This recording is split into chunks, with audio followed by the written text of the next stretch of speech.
Good morning. Can we start?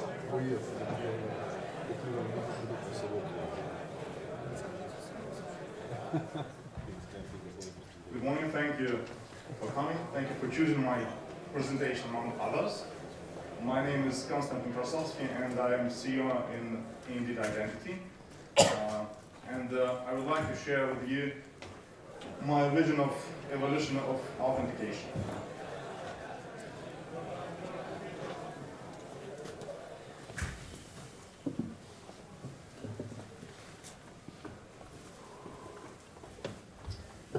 So today when we're talking about authentication, not everyone remember that it starts from login and password. It was the first factor to gain access to personal data and corporate data. We always talk about three factors: what we know, what we have, and what we are. And it starts from password and login as the first factor. And it was, yes, please.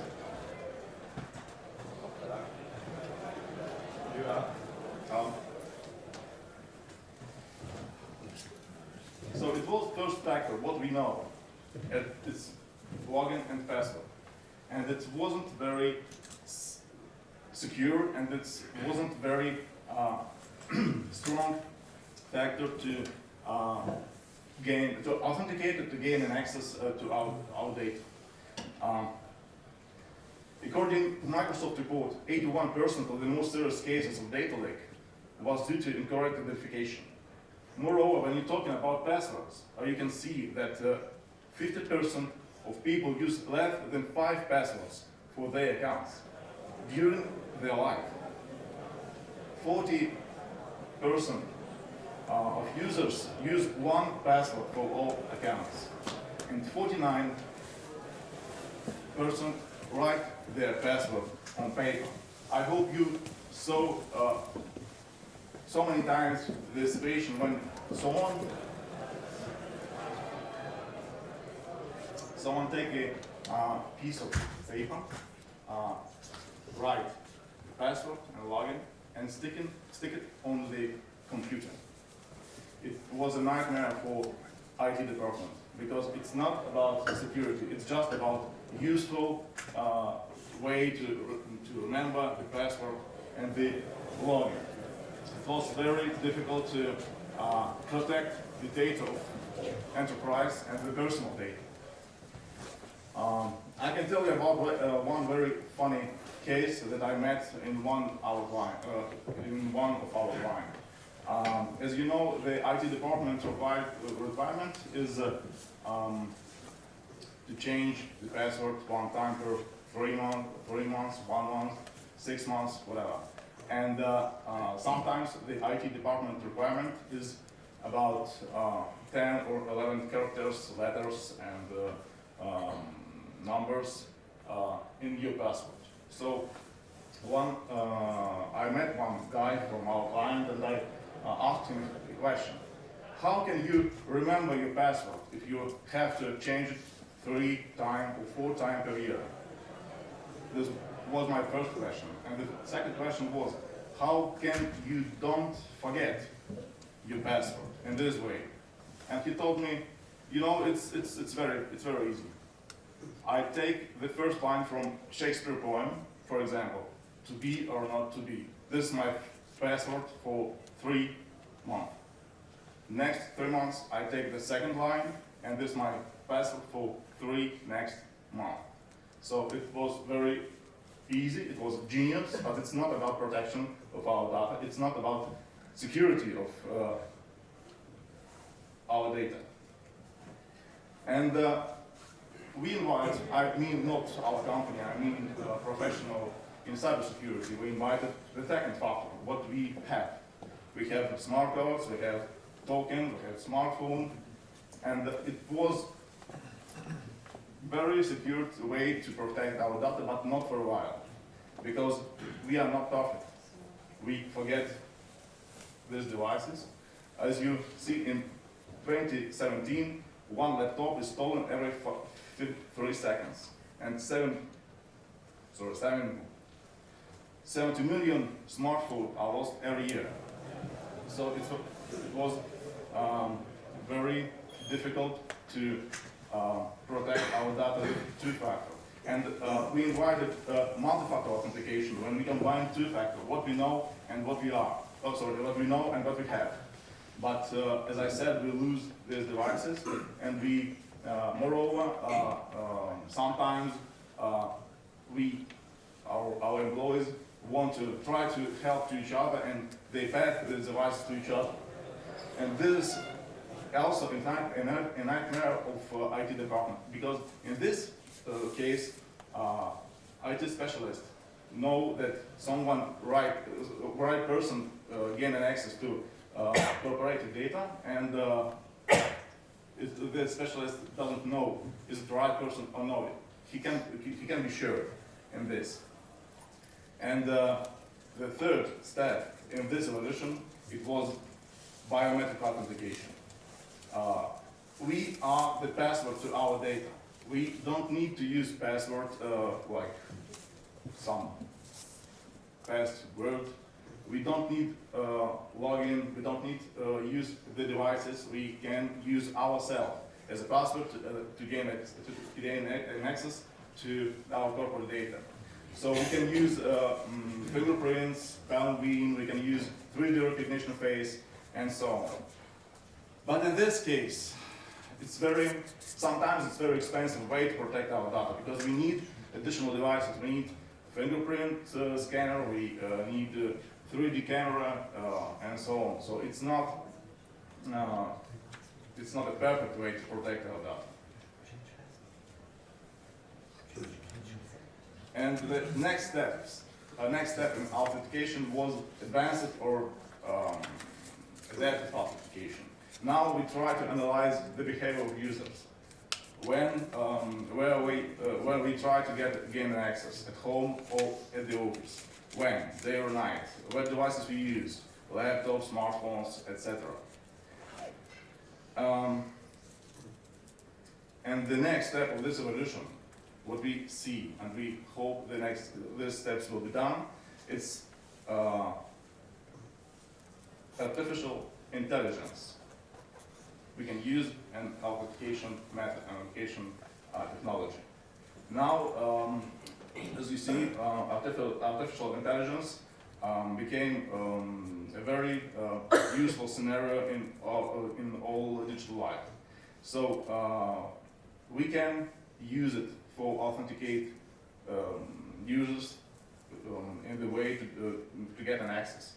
So it will be a very useful and very comfortable and very secure way to protect our data. We all know that we have this kind of attack like spoofing. When someone tries to pretend and to cheat the authentication system. But in this case, and we know that, for example, 3D face recognition already used by various scenarios to authenticate, but you know that 3D camera is a very expensive device. So we hope that we can use artificial intelligence in this scenario. How it works? We don't need additional devices. We have camera built in our laptop or our smartphone. We have microphone, and it will be enough for strong and secure authentication. We can use it, and we propose to artificial intelligence for authenticate users, because we can learn artificial intelligence to analyze our face. Moreover, we can use our voice, or you can use our lip movement for authenticate. For example, we can combine our face with the lip movement when we say some passphrase, some control phrase. And in this case, it will be very strong authentication and very secure. So as I said, we can combine this type of authentication. We can combine face recognition with the voice recognition, with the lip movements, and so on. But I have to say, as you know, there is no opening safes, and there is no authentication method to guarantee 100% of security. With our solutions, we try to increase the cost of attack, and you can imagine how many how hackers have to pay to access to our data. So, as I previously said, we hope it will be a very good solution for authentication, enterprise authentication and personal authentication. For example, we can combine digital certificate, digital signature with face recognition to make some transaction, like payment, like an email signature, and so on. So, am I glad to say that at the end of this year, our company will propose to our customer this kind of solution, indeed AI authentication. So it was very short vision of my vision of coalition of authentication. If you have some questions, I will be glad to answer. Yes, please. Thank you. So,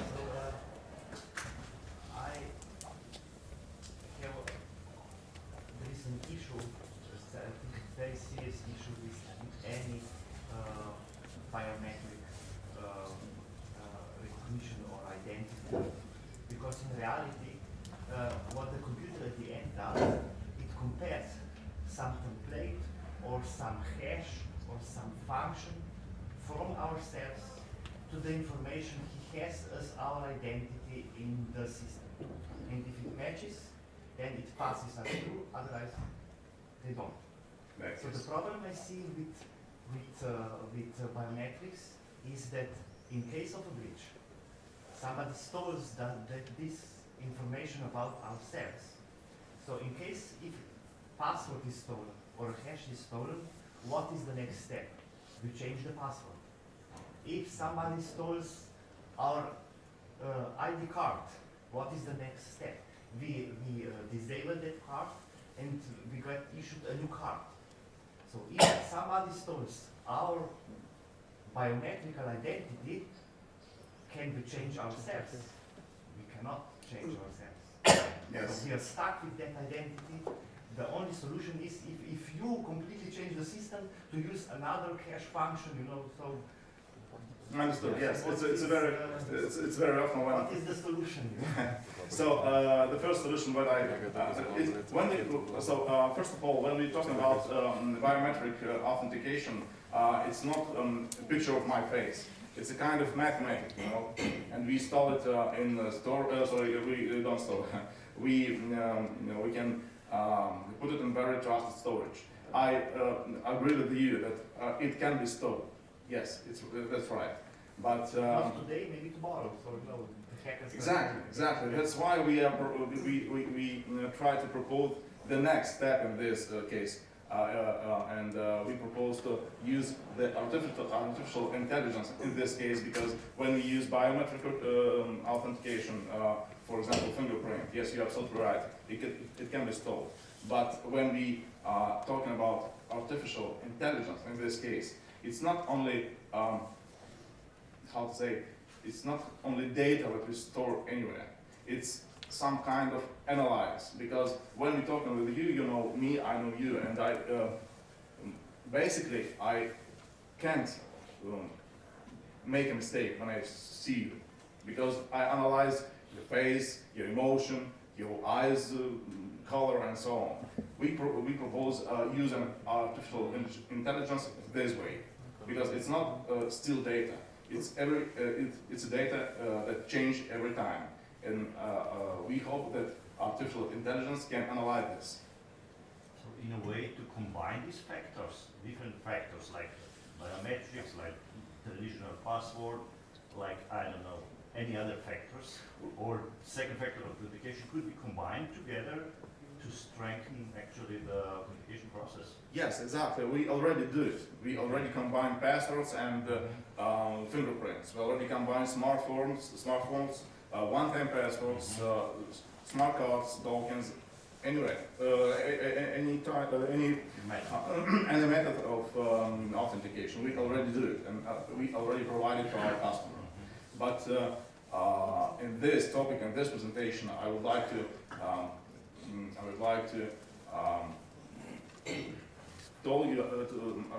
speak about the next step in the authentication method. It's more, how to say, it's more difficult authentication. It's more difficult to store, not store the data, but use this data in real life.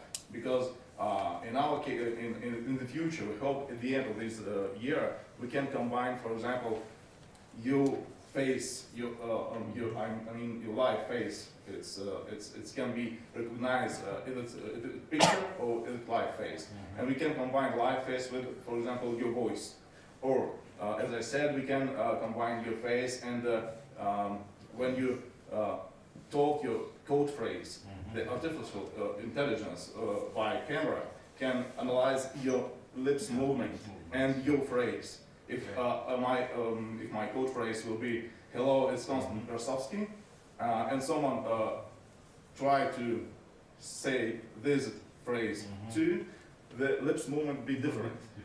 But he can record, let's say he can hack your computer and record you over the camera when you are talking on Skype, and he can use that video emulating the device and do identification, or in this case authentication. Absolutely, yes. First of all, I didn't say that it's 100% of guarantee of secure, but it's just the point that our colleague pointed out, that if the biometrics data of some person is stolen, you cannot change it. That's the problem he's pointing. It's not about artificial intelligence. It's not about how it works. It's just it's stolen. You cannot change it as you change the regular password. Yes, you are right, exactly. But I'm talking about. I'm not talking about biometric data. I'm talking about liveness. When it doesn't store like some kind of default information. It's changed in real time, and artificial intelligence can analyze these changes. Yes, I understand that, but as I said, let's say you have a hacked laptop and I'm recording your Skype conversations for some time. So I can use this data to authenticate, and on the other hand, if you're using artificial intelligence, it takes some time to learn about this. It's not, let's say, if I'm doing the new password, I create new password, I don't know, Branko 1234, whatever. But by using machine learning, you need to learn these algorithms about my mimics. Yes, exactly. So but you know, how long is this process going to take? Yes, but we can, as we said, we can combine several methods of authentication. We can combine one-time password with face recognition. It depends of scenario, and it depends of data what we want to protect. As I previously said, we try to increase the cost of attack. I'm sure that it's not too easy to combine all these factors. And moreover, we have, for example, the code phrase. It's the code phrase that I know, and it's like not like it's password. I have to write it on paper or stick it on the screen and so on.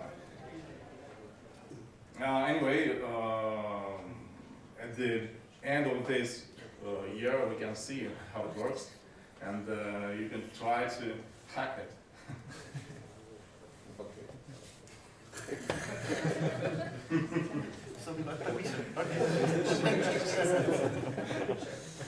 We have webinars, we have pilot trial version as you want. Please try to get it. Yes. What about two-factor authentication? Is it more secure? Two-factor? You mean without artificial intelligence? You mean when we use the classic factor like what we know what we have? So it depends on the factor. It's depends on the scenario, and we suppose that now it's begun not so strong the way to protect data, multi-factor authentication. The password can be stored, the smart contract can be stored, anything can be stored. But when we combine it, we try to make the life of hackers more difficult. So. Okay, thank you so much for your attention and your time. If you have some additional question or you want to discuss something, we are available on our website. So please welcome. Thank you very much.